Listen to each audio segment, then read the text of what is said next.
que nós sabemos de Deus é o que está revelado. E hoje, a revelação de Deus se dá pelas Escrituras, pela palavra do Senhor. Vamos falar um pouquinho sobre isso hoje. A partir de hoje nós vamos começar uma série de estudos, de mensagens, falando de Deus. Hebreus, capítulo 11.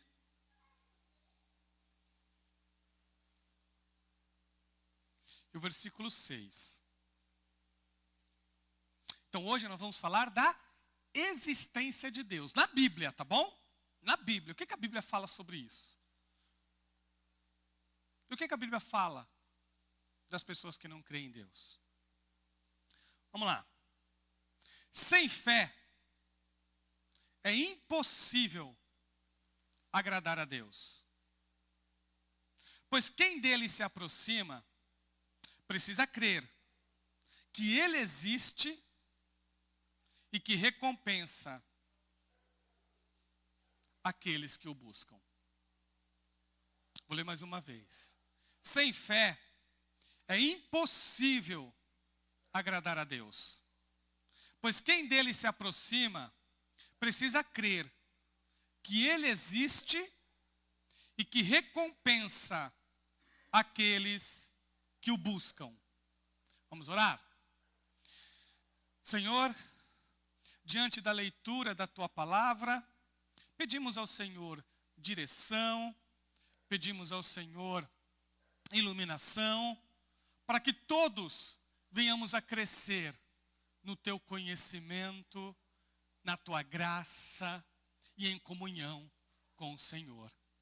O que é mais importante na nossa vida é essa comunhão com o Senhor. É nos aproximarmos do Senhor de uma forma que te agrada, de uma maneira que te louva, pois esse é o maior objetivo da nossa vida, que em nós o teu nome, Senhor, seja glorificado.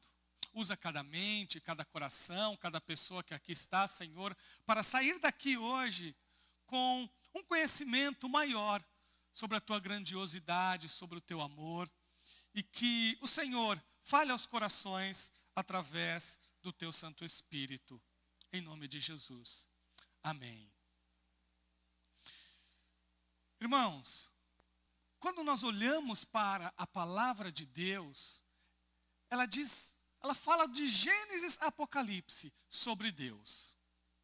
Crer no que está escrito e crer na própria existência de um Deus único, Criador, é um ato de fé.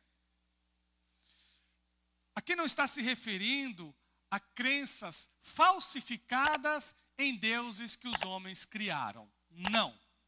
Os homens criaram muitos deuses. Na sua tentativa de se aproximar de algum Deus, eles criaram vários. Para as Escrituras Sagradas, tem apenas um Deus. Deus, ele é único. Ele é único. Não há outro Deus além dele. Ele não tem rivais, ele não tem adversários. Tudo foi criado por ele. Então, crer nesse único Deus, no Deus que está revelado nas Escrituras, é um ato de fé. Só que se crer em Deus é um ato de fé, então nós temos que fazer a dedução lógica disso. Não crer em Deus é um ato de incredulidade. Por que isso é importante? Deixa eu falar uma coisa para vocês. Ateísmo, que é aquela crença de que Deus não existe, não é só uma questão filosófica. Não é só uma questão de pensamentos. É também uma questão de incredulidade. Fica muito claro isso para nós. Se é impossível agradar a Deus sem fé, não se agrada a Deus não crendo nele. Então, por mais intelectual que as pessoas sejam, e olha que tem muitos ateus que são muito intelectuais, que de certa forma impressiona com a sua sabedoria. Não vamos falar um pouquinho disso. Impressiona as pessoas com a sua sabedoria, com o seu saber. Se essa sabedoria e se esse saber nega a existência de Deus, é uma fala incrédula. É simples mesmo. É incrédulo. incrédula. Aos olhos de Deus, é um ato de incredulidade, de rebeldia e de afastamento de Deus. As Escrituras não provam a existência de Deus.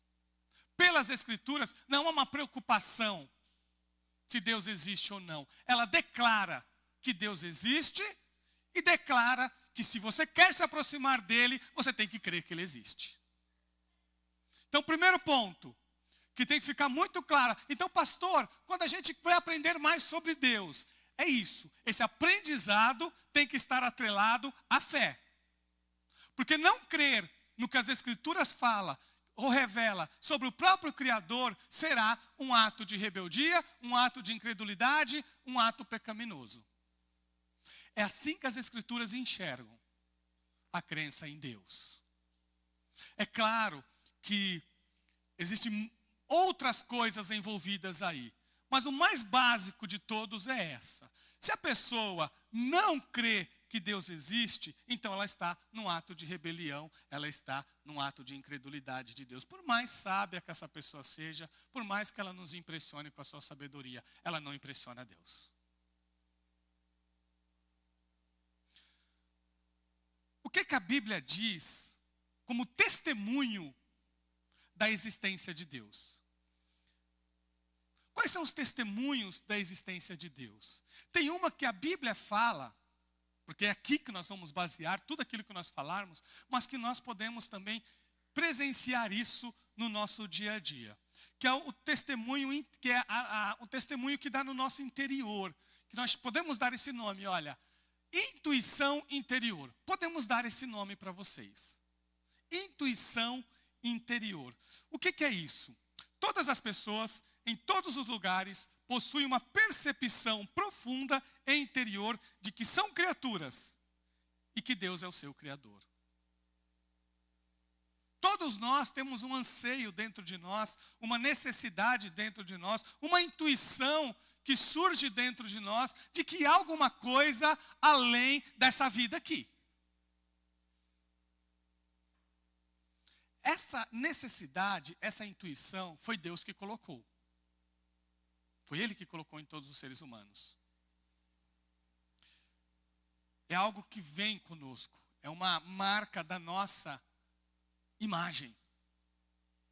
Nós somos criados à imagem de Deus. E como você foi criado, eu fui criado à imagem de Deus, nós temos dentro de nós esse testemunho.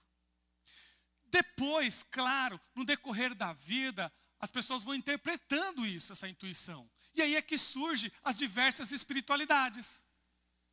Por causa desse anseio, por causa dessa intuição anterior, se nós não colocarmos esse anseio e essa intuição interior focado no Deus Criador e único, nós vamos colocar outras coisas para desenvolver a espiritualidade. Todo ser humano vai preencher isso, de alguma forma. E aí surgem as diversas espiritualidades ou religiosidades, podemos dizer, que existem no mundo. E aí não dá para contar, que são imensas. Mas alguma coisa terá lá. Há muitos anos atrás, já faz muito tempo mesmo, meus irmãos, eu não tenho esse livro ainda, é um livro pequeno, mas muitos anos mesmo, eu era bem jovem, eu gostaria de ter guardado esse livro, mas eu não guardei. E ele fala exatamente da existência de Deus. E foi de um grande estudioso, não sei se ele ainda está entre nós, se já partiu para a eternidade, pois ele já era um senhor, então provavelmente Deus já o levou. E ele fala uma coisa, esse autor, que é confirmado, tá?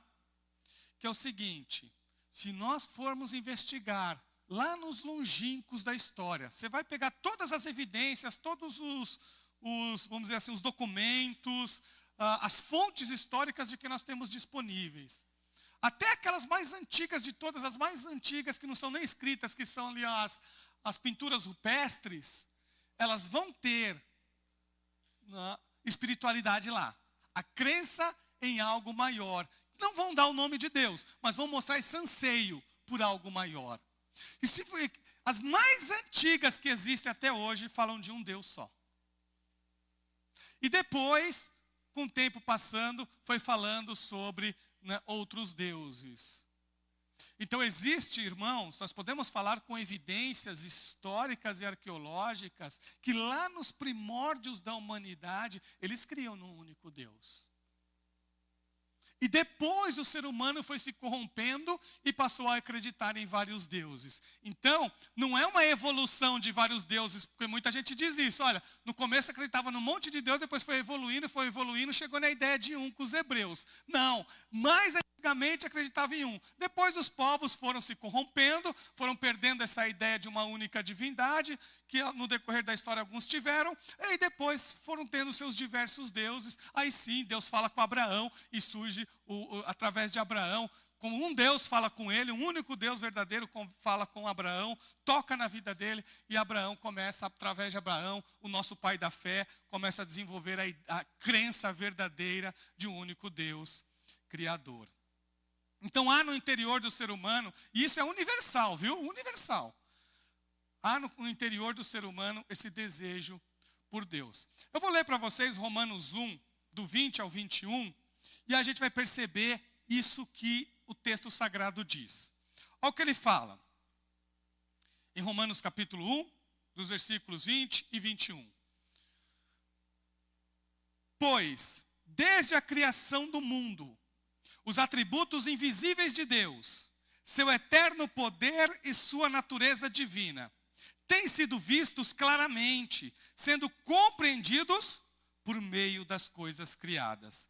De forma que tais homens são indesculpáveis, porque, tendo conhecido a Deus, não o glorificaram como Deus, nem lhe renderam graças, mas os seus pensamentos tornaram-se fúteis, e o coração insensato deles obscureceu-se. Irmãos, deixar de adorar o único Deus, deixar de crer no único Deus, colocar outras divindades no lugar, adorar objetos, adorar seres criados, tudo isso é sintoma do afastamento da criatura do seu Criador.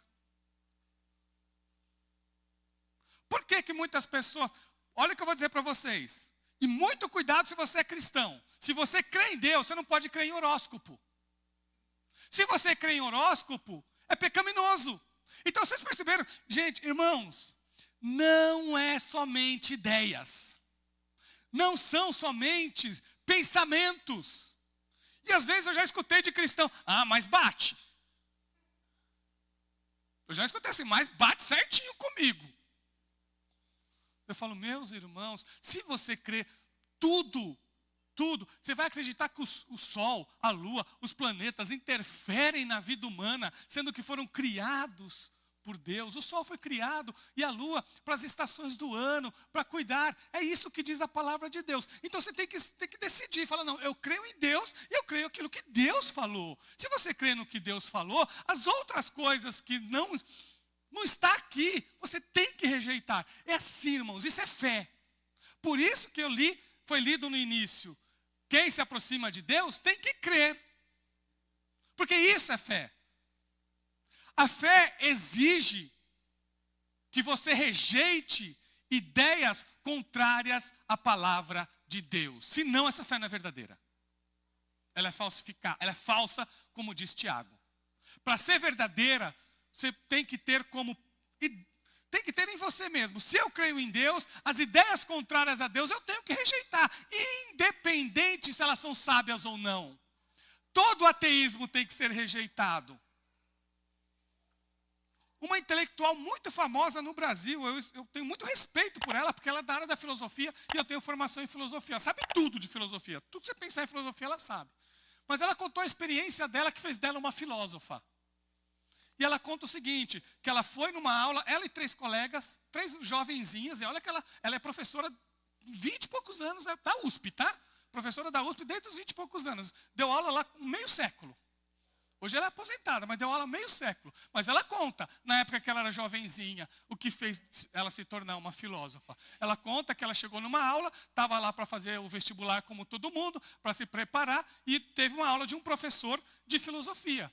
E o professor deu uma grande aula de Spinoza para ela. E Spinoza é panteísta.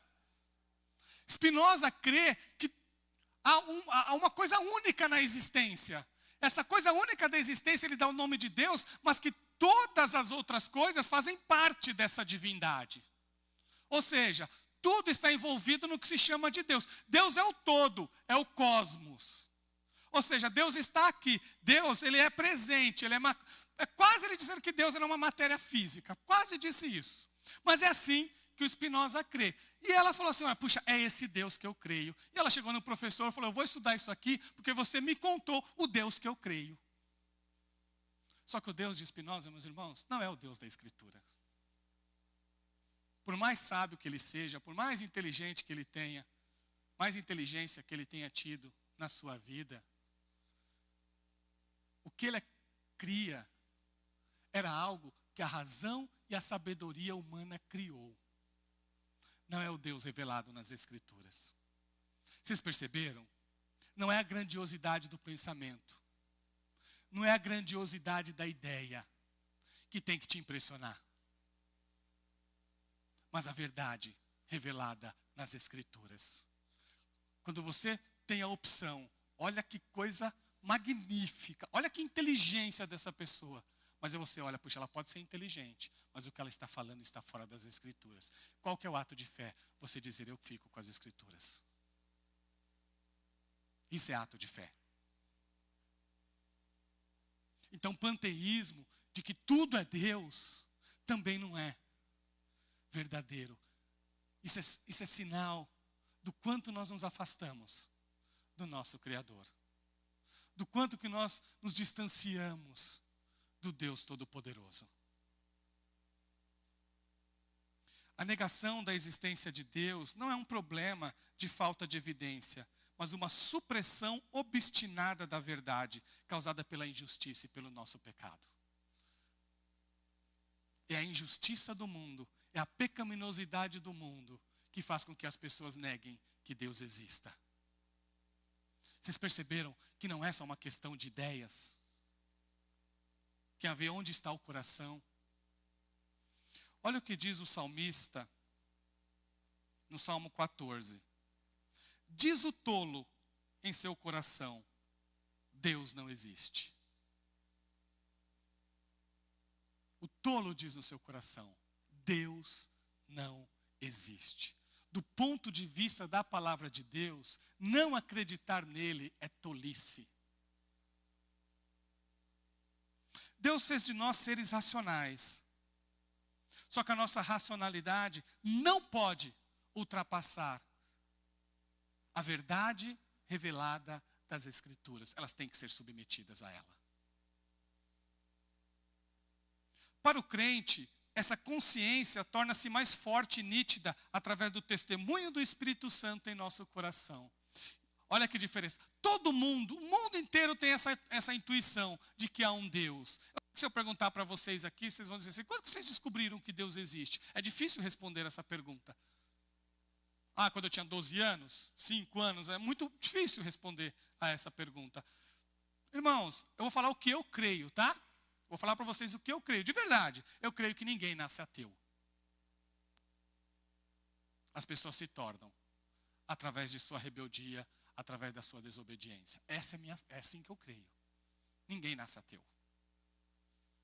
As pessoas tornam-se depois devido ao seu afastamento do Deus Todo-Poderoso. Essa é a evidência interna nossa. Esse é o primeiro ponto. Então, Deus deu testemunho da sua existência? Deu. A nossa existência, irmãos, como humano, você existe por causa de Deus. Certo? Você existe por causa de Deus. Porque Deus te sustenta. Porque Deus te dá o fôlego de vida.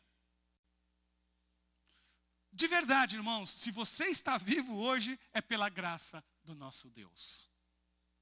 Vocês entendem isso? Se você veio aqui, é pela graça desse Deus maravilhoso. Deus não.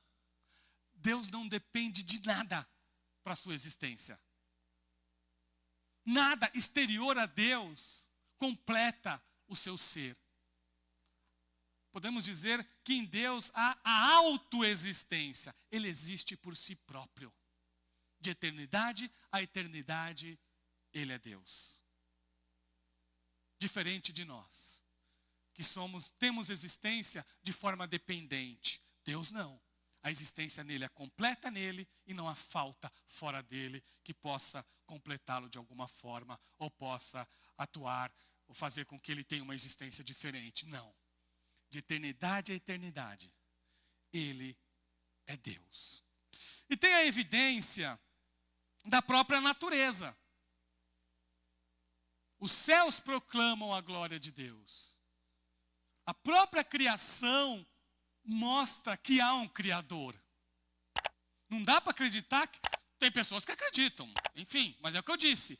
Pelo olhar das Escrituras, acreditar que isso aqui surgiu do nada, além de ser tolice, como vai dizer o salmista, ela é sim uma decisão tomada por algum tipo de arrogância. Essa arrogância pode ser até científica, mas é arrogância. Tudo bem até aqui? Porque se tem uma coisa que às vezes, que em muitos momentos a ciência faz, é querer competir com a fé. Quando a ciência não quer competir com a fé, ela fica no campo dela, nas suas pesquisas. Amém. Deus nos criou com inteligência para isso. Mas toda vez que ela quer combater a fé, isso é um ato de arrogância, é um ato de rebeldia. Então tem gente que acredita, mas as Escrituras afirmam que tudo foi criado por Deus. Gênesis 1:1. No princípio, Deus criou os céus e a terra. Olha quanta coisa diz aqui. Primeiro, teve um princípio. Então esse mundo não é eterno. Ele teve um começo. No princípio. Teve um momento em que esse mundo começou. E ele não começou do nada. Deus. Não são deuses. Deus criou. Ele passa a existir somente no momento em que ele foi criado. Deus criou os céus e a terra. Toda a criação é dependente de Deus. Isso que eu estou falando para vocês vai ser depois completado com muitas outras informações, mas vocês vão perceber que parece que o pastor está falando coisa que todo mundo sabe. Parece só. Porque eu vou falar uma coisa para vocês. Se você crê em tudo isso que eu estou falando aqui, você passa a viver diferente. Porque, infelizmente, irmãos, hoje nós separamos mente de corpo. Ou melhor, mente, corpo e espírito. Como a gente gosta de separar isso? A pessoa fala assim, eu até creio em Deus, mas eu vivo do jeito que eu quiser. A boca dela diz que crê em Deus, mas o corpo diz que não acredita, que não crê. O coração diz que não crê. Ah, na minha mente aqui eu até acredito que o Senhor existe. Mas na hora que Deus fala algo na palavra dele, não tem autoridade para essa pessoa. Vocês perceberam o que é crer de verdade? Crer de verdade não é só uma questão intelectual também. Crer de verdade é viver a vida, conduzir os seus passos naquilo que você crê. Porque da forma que você vive, é exatamente a forma que você crê. Mais uma vez, a forma que você vive é a forma que você crê. Porque você coloca em prática aquilo que é mais importante para você. Agora, se você crê em Deus, que Ele é único, Criador, então Ele é maior que você.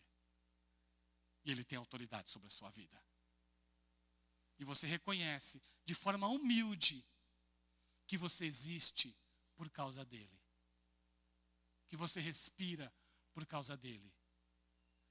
Se você respira por causa dele, tudo o que acontece na sua vida também está debaixo do poder dele.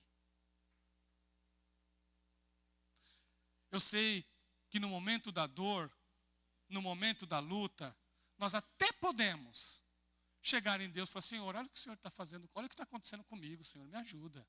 Você pode lamentar, você está triste. O que você não pode é blasfemar. Dizer: o Senhor não é bom coisa nenhuma, isso é blasfêmia. O Senhor não é generoso coisa nenhuma, porque é o que eu estou passando aqui, isso é blasfêmia. Lamentar é dizer: Senhor, eu vim nu para esse mundo, e vou sair nu dele, mas bendito seja o nome do Senhor. Isso é fé. Isso é fé.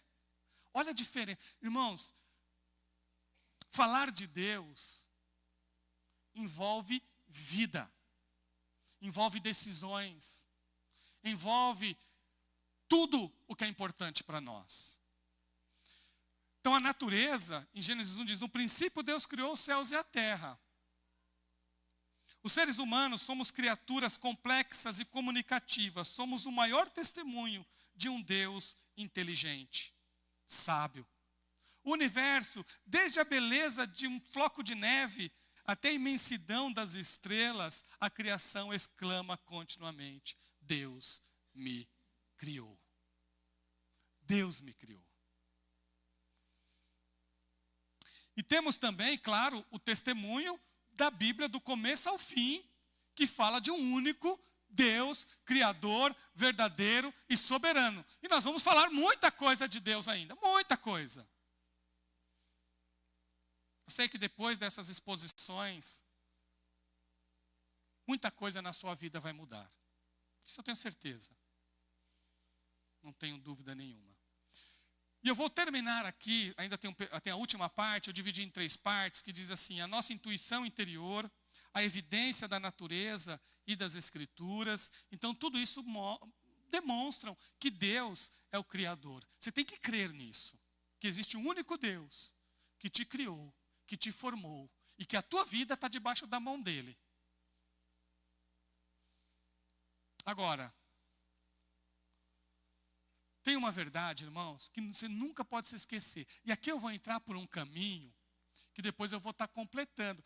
O certo é toda a mensagem ser completa em si. Eu peço até desculpa para os irmãos. Mas a gente precisa dar continuidade. E eu não sei se eu posso fazer isso, mas eu incentivo vocês de vir na outra quarta. Mas diz assim: o ponto crucial para essa abordagem é que as provas são objetivamente válidas. Mas o homem caído é incapaz de aceitá-las por si mesmo. Isso aqui tem que ficar muito claro para vocês. Olha o que está escrito em 2 Coríntios 4:4. O Deus desta era cegou o entendimento dos descrentes, para que não vejam a luz do Evangelho, da glória de Cristo, que é a imagem de Deus. A descrença é um ato de incredulidade, muitas vezes utilizada pelas mãos do inimigo, para que as pessoas não creiam em Deus e nem creiam no Evangelho. O ser humano é incapaz, por si só, de crer no Deus verdadeiro. Ele é incapaz. Nenhum ser humano tem capacidade inerente, olha o que eu estou dizendo, nenhum ser humano tem capacidade inerente de crer no Deus verdadeiro. Ele precisa de ajuda externa.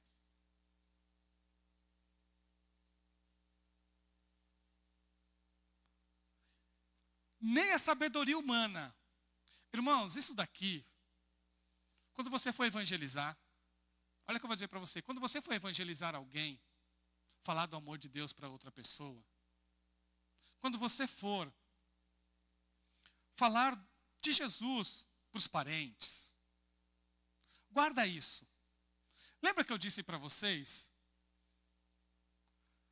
O ser humano, ele tem sabedoria, mas sabedoria humana nenhuma aproxima a pessoa de Deus. Olha o que diz.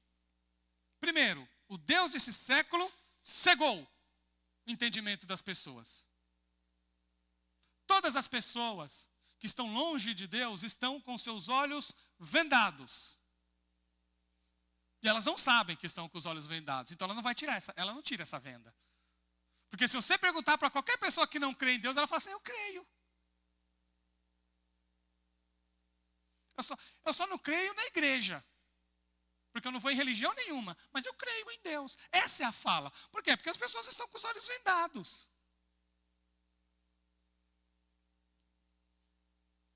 E esses olhos foram vendados pelo Deus dessa era. Olha o que diz 1 Coríntios 1:21. Visto que, na sabedoria de Deus, o mundo não o conheceu por meio da sabedoria humana. Agradou a Deus salvar aqueles que creem por meio da loucura da pregação. Deus usa a tua evangelização. Ele usa. Olha isso aqui. Não é a tua sabedoria. Não é a tua capacidade intelectual. Não é o seu poder de convencimento que transforma a vida das pessoas, porque isso não transforma a vida de ninguém. O máximo que pode acontecer, ela fala, você é inteligente. É o máximo. Mas vida transformada se dá se os olhos dela forem desvendados. E os olhos dela são desvendados quando o poder de Deus atua dentro delas. Quando Deus tira essas escamas, quando o Espírito Santo entra e transforma o coração, a mente e a vida da pessoa. Mais uma vez, tem que vir de fora. Tem que vir do céu. Tem que o Espírito atuar.